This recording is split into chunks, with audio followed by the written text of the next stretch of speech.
Hi, Yeah. this is Tina Corcoran from the Energy Stakeholders of the Future. I am here with my co-founder and co-host, Param Kumar, and we have our special guest today, Lindsey Margiotta from LML Energy Consultants. So thank you both for being here. We really appreciate it. So, Kumar, you want to kick things off with Lindsey? Sure. Last week, you heard an interview with a couple of our friends, Jagan and Ramana, about the changing face of customer preferences and how the utilities are managing that particular change.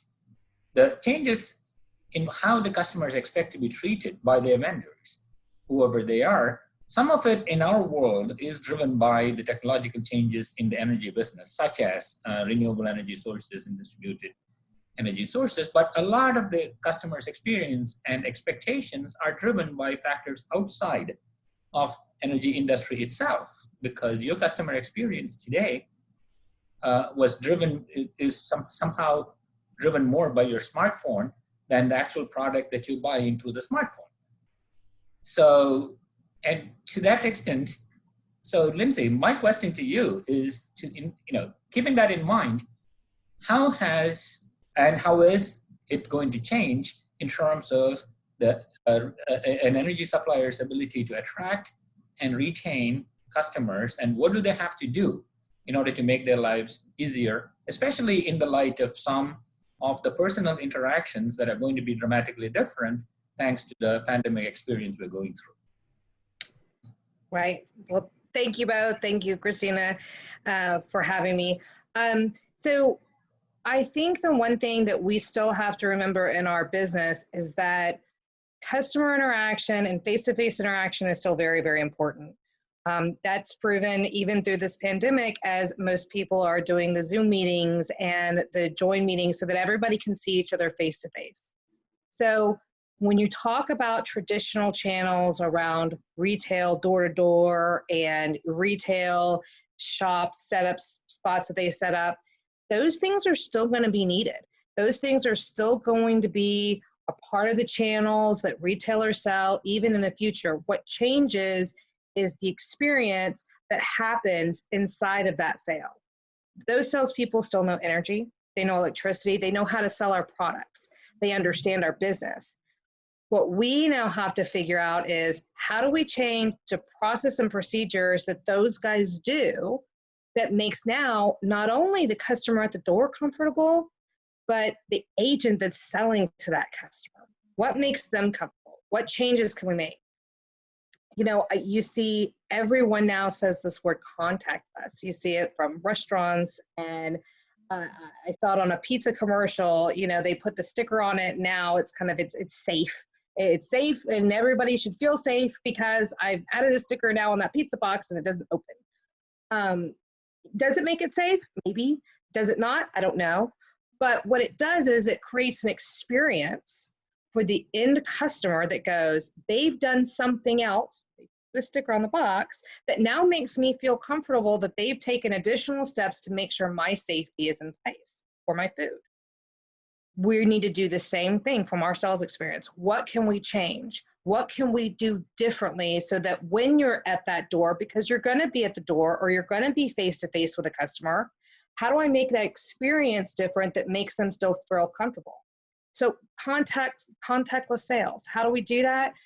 We have all sorts of methods through technology to be able to do those things, through applications, through text messages, response times, through email responses that we can do. We have all sorts of different ways that while we're standing there with the customer, we can have a conversation, we can have a complete sales experience without necessarily having to have that contact. Do I think it's perfect? Do I have all the answers today? Absolutely not. I don't think any of us do. But I don't want people to start believing that the telemarketing experience is no longer there. People still have phones. People are still going to be on their phones. There's still some sort of an experience that has to happen there. You can use everything that's going on in your conversation through that experience when you're selling to these customers on the phone. When you're in person, make them feel comfortable. Have a conversation. What makes them feel comfortable? Can you provide them with a glove? I know the other day I got something to cover my finger when I went to vote. You know, what can we do? Little things like that. One little thing that I put over my finger made me feel better about pushing the buttons of the machine, just like the sticker on the box. So it's the small things that we all have to think about to figure out how we make the experience comfortable for both sides. And then we just have to make sure that we're working with the regulators so that they understand that what we're doing and that we can then be safe for them and making any changes, right? Because regulators are looking at this too, what changes they need to be able to make to protect themselves and customers. So I think the more retailers share things like this with the commission and with the different states, I think we're in a better position altogether. Yeah, absolutely. I mean, you're still going to have to engage with the customer, you know, whether you're the door-to-door salesperson, the telemarketer sales, you still have to engage with the customer. You know, it's just a new way of thinking. You know, everything's going to be, like you said, virtual or over the phone or through text messaging or something like that. So the next thing, you know, once you get the customer and you're engaging with them, what does a retail supplier have to do? Because you don't want to just sell on price anymore, especially with the millennials coming up. They are, you know, very into the green products. They're very into, you know, technology. So what can a retail supplier do to engage those customers and attract those customers and then keep them long term? You know, one thing, and I think we even talked about this at the webinar that the advocacy webinar that we were on. Engaging the end use customer means we have to manage the customer. You know, we talked about educating the customer. It's educating, but it's managing the customer.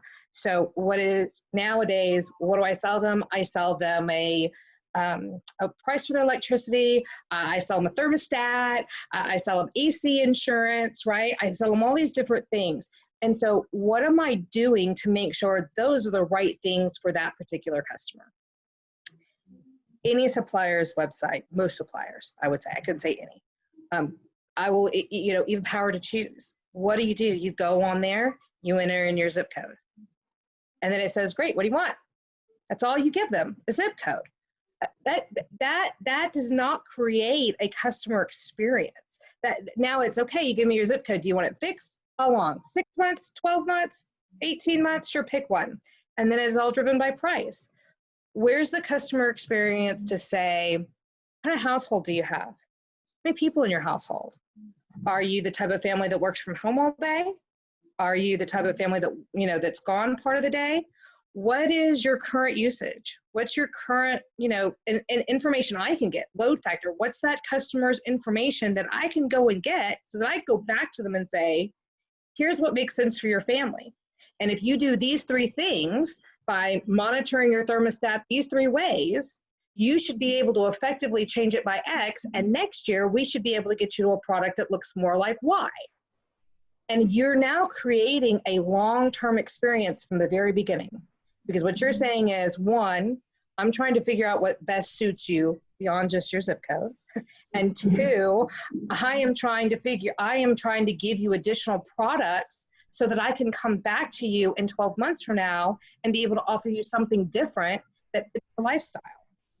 How many retailers do you know that randomly send you a text or a message that says, hey, I've noticed your usage has changed.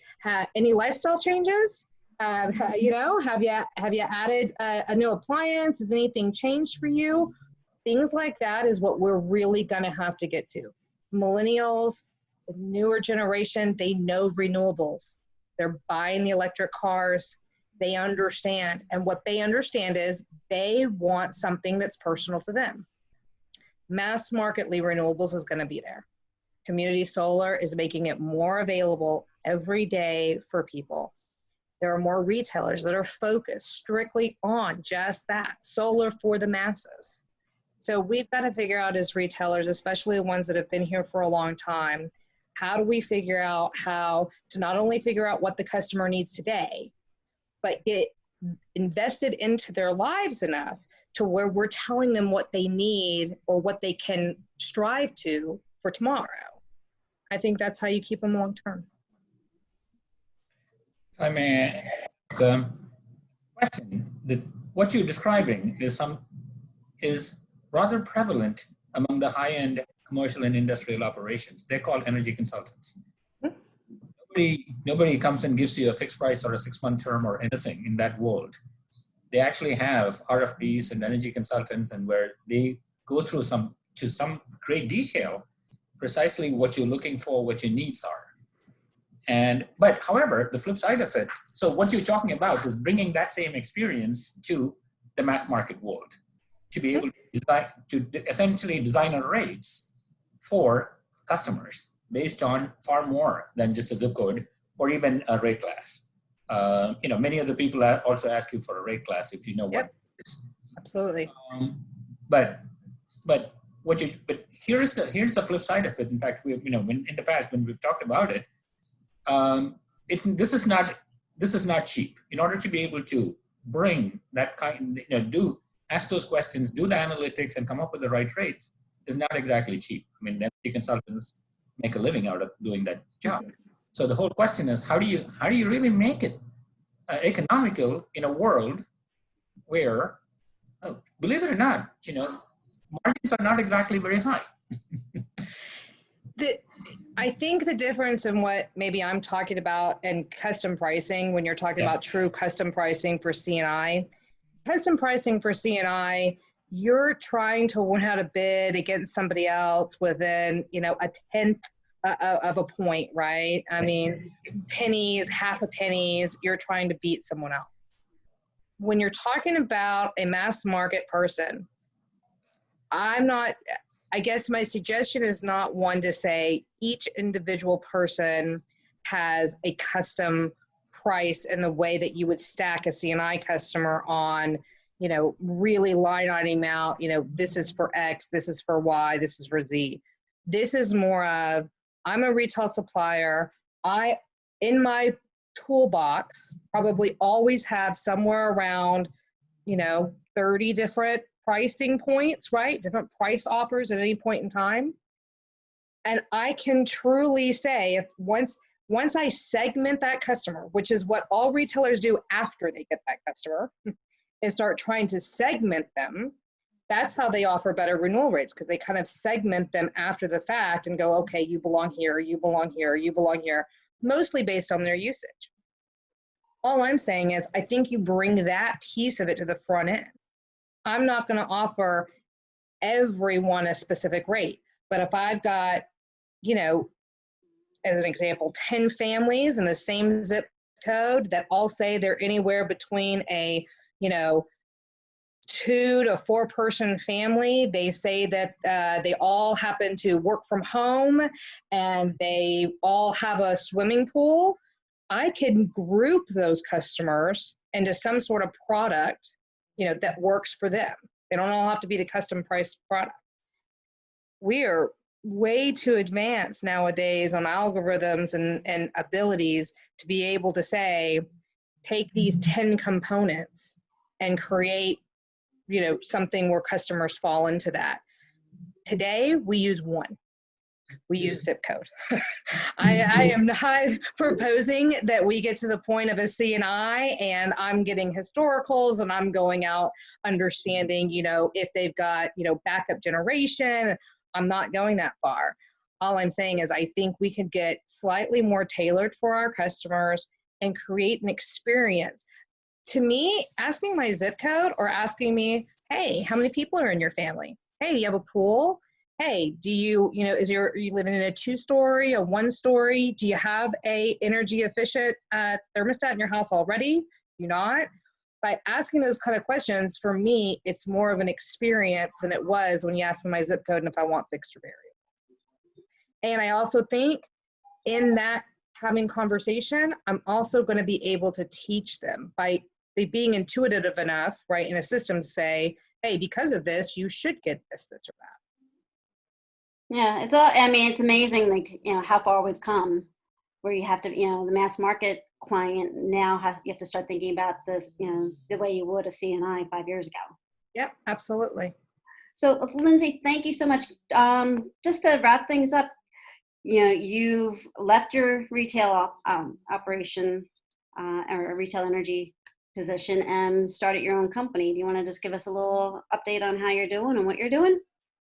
Yeah, so currently I'm doing some consulting for a few different people, helping with some vendors as well as a few retailers, doing consulting. I'm open right now. I know there's a lot of change in the market. I'm really, really interested. Again, I'm a big customer advocate. I'm really involved in the customer experience. That's the pieces I really enjoy.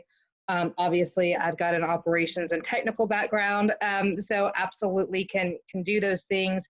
But I'm really looking forward to being more on the learning how to give a customer experience on the renewable side to the mass market, because I really believe strongly in renewables, and I also believe very strongly that we have to figure out the right experience, because we've got to be able to offer it to everyone sooner than later. Yeah, and that's the system of the future for the energy business. So thank you very much. We really, really appreciate it. I'm sure we'll be talking again. So have a good day. Thank you. Thank you.